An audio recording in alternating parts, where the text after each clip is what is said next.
Allah fit for her son, the way that she behaves, the way she looks, her family, her decency, and she gets extremely interested. While you are in ihram, you cannot do anything. You cannot ask, oh, is she single or not? Where is she? Even you're asking basic questions. Oh, does she go to college? Is she married? You're just trying to vet her out. You cannot do that at all during the state of ihram. After you finish Umrah, having breakfast together, do whatever you want, inshallah ta'ala. So this is only during your trip from Medina to Mecca until you finish Umrah act. Then you are fine. You can do whatever you want after that. So that's what we mean by marriage proposals. Okay, now let's talk about the first pillar, which is the intention, which you're going to do on your train.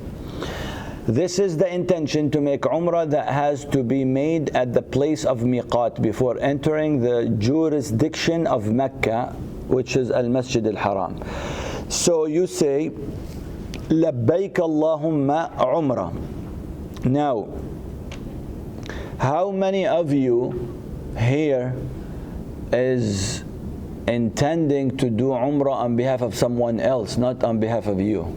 So only 1, 2, 3, 4, 5, and 6. So I'm assuming doing it for you and someone else later. We'll talk about this, inshallah. That's the second one. Now I'm assuming everyone that raised their hand that you have done Umrah before. So you have done yours. Because by consensus of the scholars, you can never do Umrah or Hajj on behalf of someone else if you have not done it on your own self. Okay, so now we got it covered. So we'll talk about it. For you guys that raised your hands and you raised your hands and you are intending to do it on someone else, then you will say Labbaik Allahumma Umrah on behalf of, and you name the name of the person.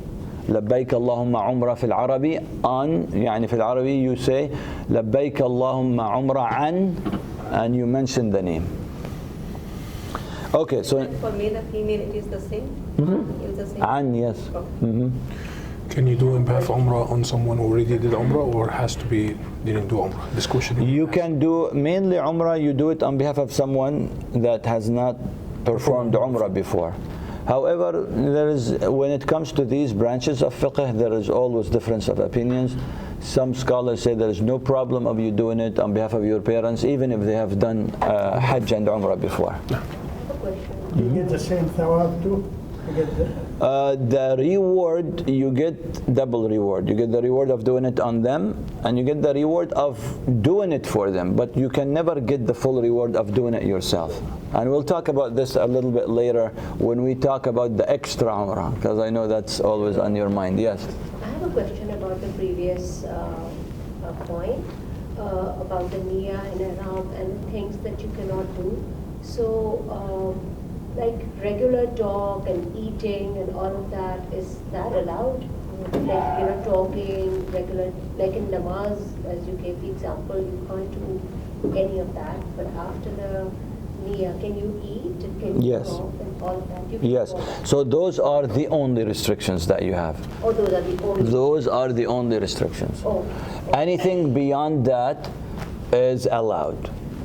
However, it is not recommended. You're crossing the oceans and you're traveling almost across the oceans, going all the way to Medina and Mecca, and it is few hours ahead of you, 4 to 8 hours of Umrah time.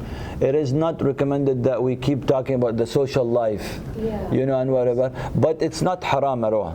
But what is definitely allowed is the necessary talk. You want to communicate with your husband, with your children, with your whatever, like whoever your roommate, all that is perfectly fine.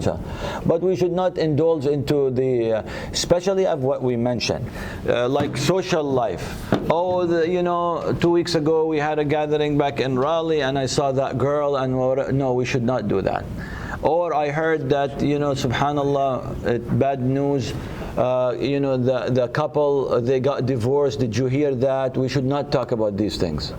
Yeah. Never get into like the deep social talk that we do nowadays. Now, it should be just necessary talk. any nice talk, dua, advice, getting to know people more of what you do for a living and all that, that is no problem, inshallah. Basketball and soccer, right? No, don't talk about sports and, definitely not. Especially nowadays when what the ummah is going through, subhanallah. Okay. Yes. Yes. بسأل من الميقات يكون وين في الحالة؟ قطار. You're gonna do it on the train. From Jeddah. La, you guys Medina. are going to be in Medina. We're gonna go Medina. You leave Medina. Yes. Okay. Yes. And after 17 years of experience, I still have hands down to go to Medina first. I have no doubt that this is the best yeah, spiritual experience.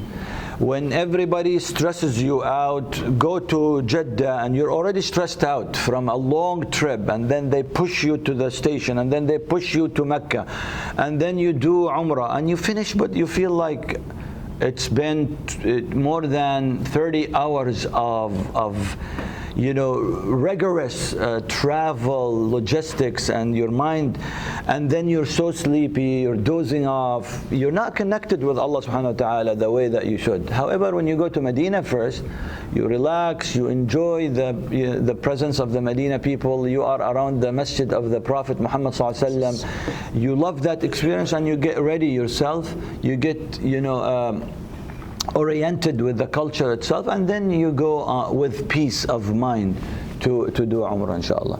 So I'm still top supporters of going to Medina first. Okay, second pillar, no, I'm sorry, not second pillar. So pillar is the niyyah, okay? I have a question. Yes. I see you have they talk about ghusl later on, down number 4, arriving in Mecca. But can you do the ghusl before you put on the ihram? Yes. So let's talk about this, inshallah ta'ala. Yes. So the optional acts, the extra act, is for you. Actually, I'm gonna make a note of this. Thank you, Brother Nazi, to add it to the paper. So before we do the niyyah of ihram, so let's say add the recommended Shower. acts. So we're gonna add all the recommended acts. So while you're in your hotel, before you take, you're gonna clip your nails. You're gonna shave hair of what Allah subhanahu wa ta'ala under your armpits and around your private areas. You're gonna get yourself clean, as if you were to be freshly born, inshaAllah ta'ala. But don't touch any of the hair on your face. So inshaAllah ta'ala, you're gonna do clip nails. If you need to do anything before if you want to fix anything of your hair, you can do, because you have not started the Umrah. And then you will take a full bath, which we call the ghusl. Okay, so on the ghusl part, Yeah, it's right here. We have both of them on this. so you have this on this. This one has all the details, but this one is more of the shortened one, right? But definitely add to it the simple Umrah guide ones. Okay? طيب. So you're gonna shave your underarm and the private area here, clip your nails, take a bath, and for men, perfume your head and beard, but not the ihram garment itself. This is just mentioned especially for men because this is something that